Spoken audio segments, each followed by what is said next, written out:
Edwin वहां पर अपना मैजिक यूज करने लगता है, लेकिन तभी हमारी हीरोइन कहती है एडविन तुम्हें केयरफुल रहना होगा, किसी भी चीज को टच ना करना, चाहे वो कितनी मर्जी फैसिनेटिंग क्यों ना हो। वो कहता है ठीक है, लेकिन तभी हमारी एलिस वहां से गुजरने लगती है तो वो किसी चीज से टकराती है और वो ड्रीम कैचर नीचे गिरने लगता है, लेकिन तभी हमारा एडविन अपने मैजिक से उसको उठा के वापस से वहां पर लगा देता है। वो कहती है एडविन जल्दी करो ना, और तब उसे कहती है तुमने किसी चीज को टच तो नहीं किया।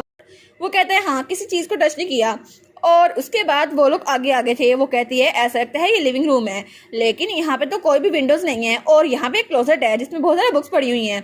और वो सोचती है लगता है ड्यूक इस्तबान यहाँ पर आए थे और ऐसा लगता है कि ये उनका हाइड आउट है जहाँ पे वो विच और ड्यूक इस्तबान इकट्ठे अपनी साजिशें करते हैं, लेकिन मुझे एडविन के कर्ज के बारे में कुछ पता करवाना होगा। तो वो कहती है एडविन तुम्हारा कर्ज अभी तक कितना ज़्यादा बुरा हो चुका है। वो कुछ नहीं बोलता। वो कहती है तुम्हारा मतलब है कि मुझे ये जरा ऊंची आवाज में नहीं बोलना चाहिए, तो इस बार मैं खुद ही देख लेती हूँ। तो तब उसकी तरफ आती है तो हमारा एडविन कहता है क्या एक मिनट रुको सही। वो कहती है नहीं नहीं मैं खुद देख लेती हूँ। वो कहता है एलिस एक मिनट रुको सही, लेकिन जब उसके कर्ज को देखती है वो कहती है ओ माय गॉड, क्योंकि वो बहुत ही ज्यादा बिगड़ा हुआ था। तो एडविन कहता है ये बिल्कुल भी दर्द नहीं करता, बस ये कर्ज ऐसे ही है।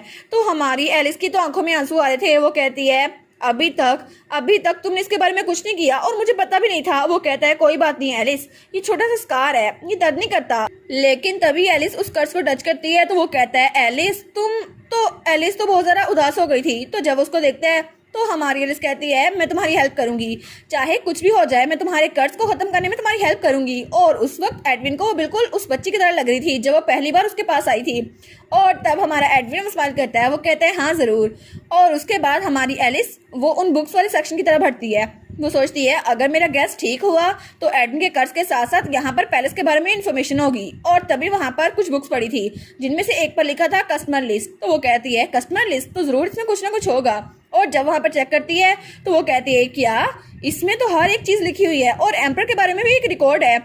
तो तभी हमारी एलिस का ब्रेसलेट चमकता है तो उसमें से बर्ड कहता है वो विच यहाँ पर आने वाली है। वो कहती है क्या कब। तो तभी वो काउंटडाउन शुरू करता है 10 9 8। तो एलिस कहती है क्या इतनी जल्दी। तो तभी वो पेज वो वाला फाड़ लेती है और वहां से भागने लगती है। वो कहती है एडविन जल्दी करो ना यहाँ से निकलते हैं। लेकिन तभी वो विच स्टेला वो भी वहां से अंदर आ रही थी। तो एलिस कहती है क्या। और जब वो पीछे मुड़ करके देखती है ना तो वहां से एक और बुक नीचे गिर रही थी। वो कहती है ये बुक ने भी अभी गिरना था। तो जल्दी से उस बुक के पास आती है और उस बुक को पकड़ लेती है। लेकिन तभी स्टेला या ओफिलिया वो उस दरवाजे को खोलती है, लेकिन वहां पर कोई भी नहीं था क्योंकि हमारी एलिस और एडविन बाहर निकल चुके थे और एडविन ने एलिस को उठाया हुआ था। तो वो सोचती है वो विच हमें पकड़ने वाली थी, लेकिन वो साथ ही अपने वो बुक भी ले आई थी। वो कहती है थैंक यू एडविन, लेकिन वो सोचती है उसने हमें नोटिस तो नहीं किया। तो तभी ओफिलिया वो उस बुक वाले सेक्शन के पास आती है और तब वहाँ उस बुक के पास हाथ बढ़ाती है, लेकिन वहां से एक ग्लोब निकालती है और उस ग्लोब को वहां लेकर आती है। तो तभी वो उस ग्लोब पे कुछ जादू मंत्र करती है और वहां पे रोशनी रोशनी फैल गई थी। लेकिन उसी ग्लोब के अंदर से उसे मिकाइल एक पेशेंट को ठीक करता हुआ नजर आता है और मिकाइल अपनी डिवाइन पावर उस पेशेंट पे यूज कर रहा था और वो पेशेंट बहुत जल्दी हील हो रहा था। तो मिकाइल तो बहुत खुश था। वो सोचता है चलो अच्छा हुआ ये ठीक हो गया। लेकिन तभी पीछे से उसका साथी आता है। वो कहता है लॉर्ड मिकाइल आप फिर से सीक्रेटली अपनी पावर तो नहीं यूज करने वाले ना। तो वो कहता है बस कर दो यहाँ से जाओ, अब निकल जाओ। और ये सब कुछ देख रही थी वो विच स्टेला। वो कहती है फाइनली वो मुझे मिल ही गया क्योंकि अब वक्त आ चुका है मिकाइल इसकी पावर को यूज करने का। और तब सीन चेंज होता है और हमें ड्यूक इस्तबान का मेंशन दिखा रहता है। तभी वहां पर कोई भागता हुआ आता है। वो कहता है ड्यूक इस्तबान एम्पीरियल नाइट्स यहाँ पर आ रहे हैं। तो ड्यूक कहता है क्या वो यहाँ पर क्यों आ रहे हैं। लेकिन तभी वहां पर चेस्टर और एडविन के बाकी साथी थे। तो वो कहते हैं ड्यूक इस्तबान आपको अंडर अरेस्ट किया जाता है क्योंकि प्रिंसेस के ऑर्डर के हिसाब से आपको अंडरग्राउंड प्रिजन में रखा जाएगा। तो तभी चेस्टर बोजा घूर के उसको देखता है तो ड्यूक इस्तबान बोजा गुस्से में आ गया था। वो कहता है क्या प्रिंसेस। तो वो कहता है जी बिल्कुल, अगर आप मना करेंगे तो हमको फोर्सफुली आपको वहां पे लेके जाना पड़ेगा, तो आई होप कि आप कोऑपरेशन करें। तो ड्यूक वो कहता है ठीक है और उठ खड़ा होता है। वो कहता है ऐसा है तो हमें एक दूसरे की एनर्जी वेस्ट नहीं करनी चाहिए। और ये सारी बातें चेस्टर हमारे प्रिंसेस को बता रहा था। वो कहता है उन्होंने ऐसे ही कहा। तो हमारी एलिस कहती है क्या इतने आराम से वो मान गया। वो कहता है जी बिल्कुल। तो एलिस सोचती है आखिर वो चाहता क्या है, अगर वो रेजिस्ट करता ना तो हमारे पास एक्सक्यूज होता कि हम उसका वाल तोड़ देते। तो चेस्टर सोचता है कभी कभी तो ये लॉर्ड एडविन की तरह लगती है। तो एलिस कहती है तो तुम्हारा कहने का मतलब है ड्यूक इस्तबान इस वक्त अंडरग्राउंड प्रिजन में है ना। वो कहता है जी बिल्कुल। और वो सोचती है कुछ वक्त पहले ही मिकाइल ने मुझे लेटर भेजा और उसमें उस टी लीव्स की इन्वेस्टिगेशन की गई थी जो एम्पर पीता था और उसके मुताबिक वो सारे विच के मीनार से आए थे और मुझे वहां से जो इन्फॉर्मेशन मिली थी ना उसमें क्लाइंट लिस्ट थी और इस सब से मुझे पता चला कि इस सब के पीछे एक इंसान है, वो है ड्यूक इस्तबान, और मेरे पास सबूत भी है। तो तब वो ड्यूक के सामने थी और ड्यूक वो आराम से चेयर पे बैठा हुआ था। वो कहती है आखिर यहाँ पर एक क्रिमिनल को चेयर क्यों दी है और किसने दी है, लेकिन वहाँ पर कोई भी नहीं था। तो ड्यूक कहता है वैसे भी मेरे खिलाफ कोई फिजिकल एविडेंस नहीं है और मैं अभी तक कोई क्रिमिनल नहीं हूँ। तो एलिस कहती है क्या? तो वो कहता है तुम्हें सच में लगता है कि मैं आराम से बैठा रहूंगा और तुम लोग मुझे जेल में कैद कर दोगे? तो तभी हमारी एलिस स्माइल करती है। वो कहता है क्या? तो एलिस कहती है आपको सच में लगता है कि हम लोग यहाँ पर आपको बिना किसी एविडेंस के लेके आए हैं? और तब वो सोचती है हमारे पास दो इन्फॉर्मेशन के पीस हैं, एक सबसे पहले क्लाइंट लिस्ट और दूसरा नंबर पे मेरी बर्थ के बारे में सीक्रेट।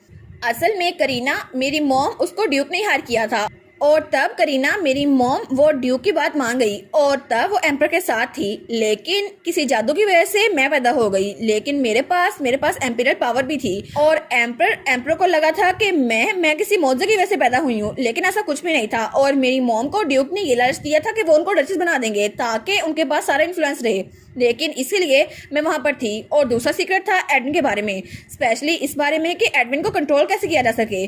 और ड्यूक की असम्पशन बिल्कुल ठीक थी क्योंकि ड्यूक उस स्विच के पास गए थे और उसने कहा था सबसे पहले तुम्हें उसे इम्प्रिजन करना होगा और उसे बांधना होगा, मेक श्योर करना कि वहाँ पर कोई भी ना जाए। इसीलिए ड्यूक इस्तबान ने अपने बेटे को ही उस मैजिक टावर में कैद कर दिया और उस विच स्टेला ने बोला था कि एडविन उसके साथ कोई मिल नहीं पाए और वो बिल्कुल एक डीमन बन जाए। लेकिन उनका प्लान तब फेल हुआ जब एडविन ने अपनी रिस्ट्रेंट को तोड़ दिया और उनका प्लान बिल्कुल एक फेलियर था, लेकिन उसको वो यूज नहीं कर सकते थे। लेकिन बाद में विच स्टेला ने उनको कोई और चीज दी, एक बीज, जिसकी वजह से एडविन पे कर्ज डाल दिया गया और इसकी वजह से उस पे हेड ऑफ हाउस होल्ड की रिस्ट्रिक्शन कायम हो गई। और तब तो उसको बड़ा गुस्सा आ रहा था। वो सोचती है मेरे साथ तो जो कुछ करना था वो तो किया इन्होंने, हालांकि मैं इनकी बेटी नहीं हूँ, लेकिन फिर भी इनको अगर एम्पायर से कुछ काम था, एम्पायर लेना था, तो कुछ और तरीका इस्तेमाल करते। आखिर में इन्होंने अपने बेटे एडविन के साथ ऐसा क्यों किया, उसको कैद करके क्यों रखा? और जब उनको पता चला कि उनकी वाइफ यानी कि पुरानी डचेस को करीना ने मरवा दिया है, तो उन्होंने करीना को इस्तेमाल करना चाहा ताकि सारा का सारा इल्जाम करीना पर आ जाए और वो करीना को इस्तेमाल कर सके। और उसके बाद फिर मैं पैदा हुई। लेकिन वो उसे कहती है आप इंसान हैं भी या फिर नहीं, आखिर कोई अपनी औलाद के साथ ऐसा कैसे कर सकता है? तो ड्यूक इस्तबान वो कुछ नहीं बोलता। तो वो कहती है मुझे बताए आखिर आप करना क्या चाहते हैं, ये सब कुछ करके आपको मिलेगा क्या? तो ड्यूक कहता है अजीम मकसद के लिए अपनी पर्सनल इमोशन को साइड पे रखना चाहिए। वो कहती है क्या? तो ड्यूक कहता है हाँ बिल्कुल, मैंने इसलिए तो एडविन को वहाँ पे कैद करके रखा था ताकि उसका दिल पूरी दुनिया से भर जाए और वो कभी भी किसकी तरफ हमदर्दी महसूस ना करे।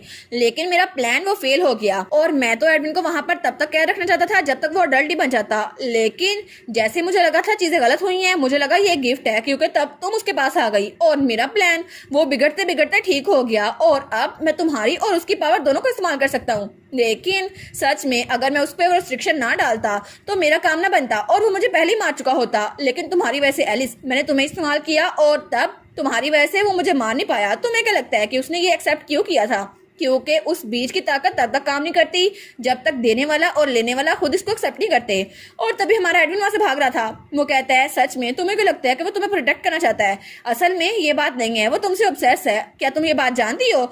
लेकिन तुम्हें क्या लगता है कि उसका कर्ज वो रिस्ट्रिक्शन कैसे खत्म हो सकती है? हालांकि तुम्हें पता भी हो फिर भी तुम तो बहुत ज्यादा ब्रिलियंट हो ना। मेरा आइडिया सबसे ज्यादा जबरदस्त है, जब तक तुम मर नहीं जाती तब तक उसका कर्ज नहीं टूटेगा, या फिर एडविन मुझे मारकर खुद नहीं मर जाता, ये कर्ज टूटने नहीं वाला। लेकिन तभी एडविन आता है और हमारी अर्ज को पीछे पकड़ लेता है। वो कहती है एडविन, तो वो कहता है आखिर तुमने इसको क्या बताया, आखिर तुम एलिस को क्या बता रहे हो? तो ड्यूक इस्तबान हंसता है। वो कहता है देखो सही, अभी तक ये सिर्फ तुम्हारी वजह से यहाँ पर है, इसीलिए मुझे तुम्हारी जरूरत थी।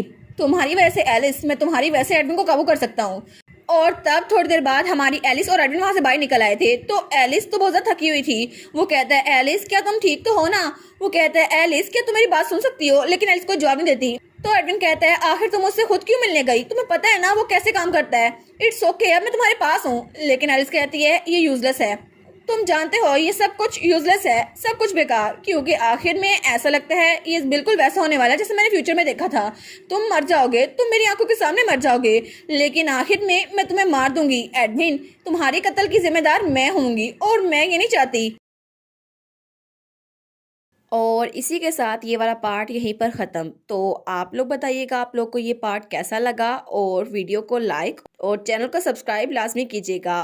बाकी वीडियोस का लिंक भी स्क्रीन पर नज़र आ रहा होगा, तो काइंडली उनको भी चेकआउट कर ले। और thank you so much for watching my videos. Stay safe, bye bye.